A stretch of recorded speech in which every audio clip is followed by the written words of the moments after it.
Existe um som que é mais ensurdecedor do que qualquer grito. É o som do silêncio de Deus. Você conhece esse lugar?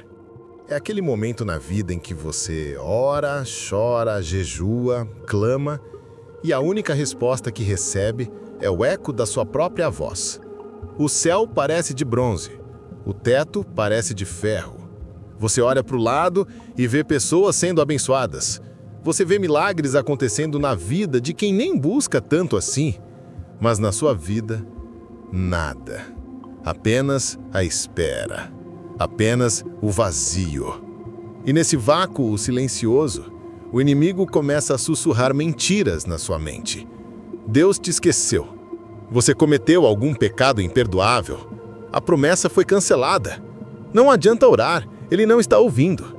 Se você está atravessando esse vale hoje, pare tudo o que está fazendo e ouça. O silêncio de Deus não é a ausência de Deus. O silêncio não é rejeição. O silêncio é, na verdade, um dos sinais mais fortes de que ele está preparando algo que a sua mente ainda não consegue compreender. Nesta reflexão profunda, vamos entrar nos bastidores do milagre. Vamos levantar a cortina do mundo espiritual e entender o que realmente acontece quando Deus fica quieto. Porque na Bíblia, os maiores milagres nunca foram precedidos por barulho. Eles foram precedidos por um silêncio absoluto. Parte 1. A ilusão da inatividade. O exemplo da semente. O maior erro que cometemos é confundir silêncio com inatividade. Nós somos seres visuais. Acreditamos no que vemos. Se vemos movimento, achamos que Deus está agindo.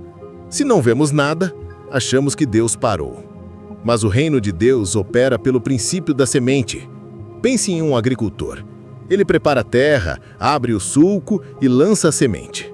Ele a cobre com terra e então o silêncio.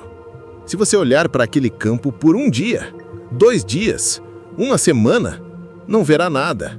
A superfície está imóvel. Parece que a semente morreu. Parece que o trabalho foi em vão. Mas debaixo da terra, no escuro, no silêncio absoluto, a vida está explodindo. A casca está se rompendo. As raízes estão se aprofundando, buscando água no lençol freático. O caule está começando a empurrar a terra para cima. Existe uma atividade frenética acontecendo no oculto, exatamente porque há silêncio na superfície. Deus muitas vezes esconde você. Ele esconde o seu projeto. Ele esconde o seu ministério. Ele esconde a sua bênção debaixo da terra do silêncio. Não para matá-la, mas para criar raízes.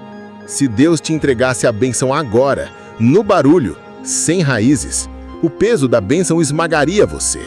O silêncio é o tempo de enraizamento. Enquanto você chora dizendo, nada está acontecendo, Deus está nos bastidores orquestrando conexões, tocando em corações, alinhando circunstâncias, preparando o cenário para que quando a planta romper o solo, ela não apenas cresça, mas permaneça. O silêncio não é o fim, é o ambiente de incubação do milagre. Parte 2. O atraso proposital. A história de Lázaro. Talvez a história mais dramática sobre o silêncio de Deus esteja no Evangelho de João, capítulo 11. A história de Lázaro. Lázaro era amigo íntimo de Jesus. Suas irmãs, Marta e Maria, hospedavam Jesus. Havia amor ali, havia intimidade. Então, quando Lázaro adoeceu gravemente, elas fizeram a coisa certa. Mandaram chamar Jesus. A mensagem era urgente. Senhor, aquele a quem amas está doente. Elas esperavam uma resposta imediata. Elas esperavam que Jesus largasse tudo e corresse. Ou que ele dissesse uma palavra de longe e a cura acontecesse. Mas a Bíblia diz algo chocante no versículo 6. Ouvindo, pois, que estava enfermo, ficou ainda 2 dias no lugar onde estava. Jesus esperou. Jesus ficou em silêncio. Jesus se atrasou de propósito. Imagine o desespero daquelas irmãs. Primeiro dia, Lázaro piora. Cadê Jesus? Segundo dia, Lázaro entra em agonia. Jesus não vem.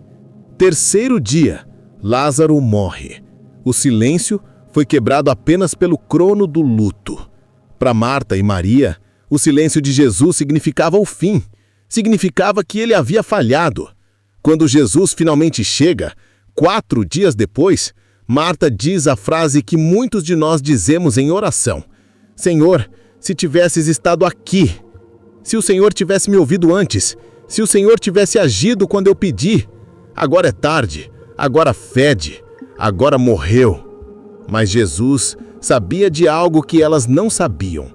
Se Jesus tivesse chegado antes, ele teria curado um enfermo. Seria um milagre lindo, mas comum.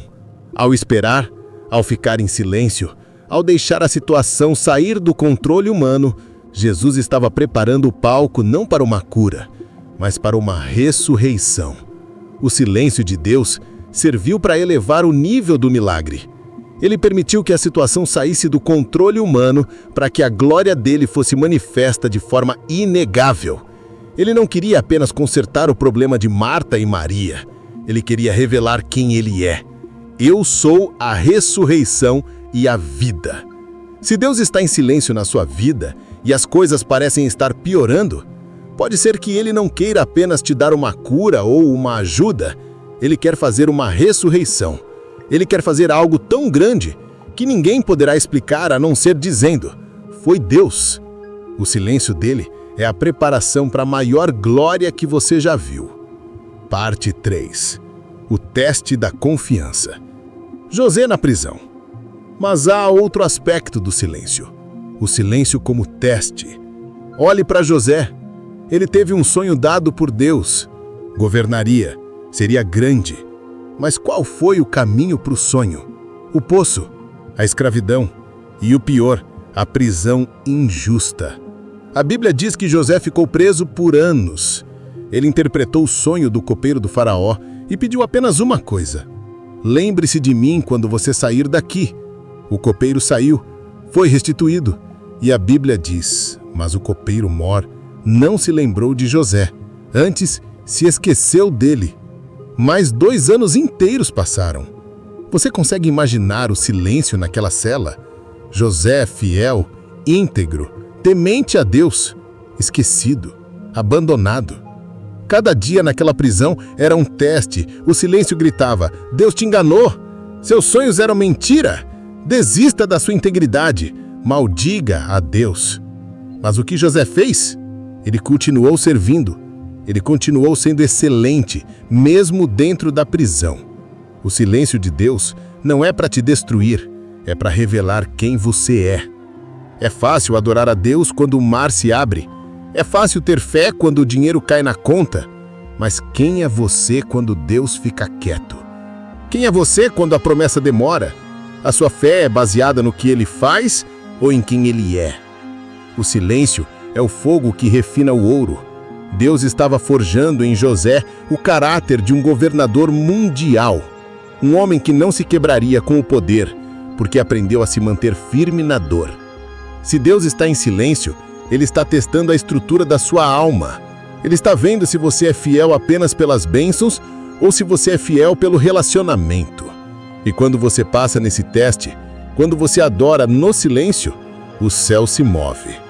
José dormiu na prisão e acordou governador do Egito. O silêncio de anos foi quebrado em um único dia. Parte 4. O que fazer enquanto o silêncio dura? Então, o que você deve fazer agora? Se você está nesse período de espera, como deve agir? Primeiro, pare de tentar interpretar o silêncio como um não. O silêncio não é um não. O silêncio é: espere, prepare-se, confie. Segundo, mantenha-se posicionado. Muitas pessoas no silêncio largam o posto, param de orar, param de ir à igreja, param de ofertar, param de ser gentis. Elas dizem: Deus não está fazendo a parte dele, não farei a minha. Grande erro. Faça como os sacerdotes diante do Jordão. Coloque o pé na água antes que ela se abra. Continue fazendo bem. Continue trabalhando. Continue sendo fiel no pouco. Terceiro, adore nos bastidores. A adoração mais poderosa não é aquela cantada com a banda tocando alto na igreja. É aquela sussurrada no quarto escuro, com o travesseiro molhado de lágrimas, quando você diz: Deus, eu não estou vendo nada,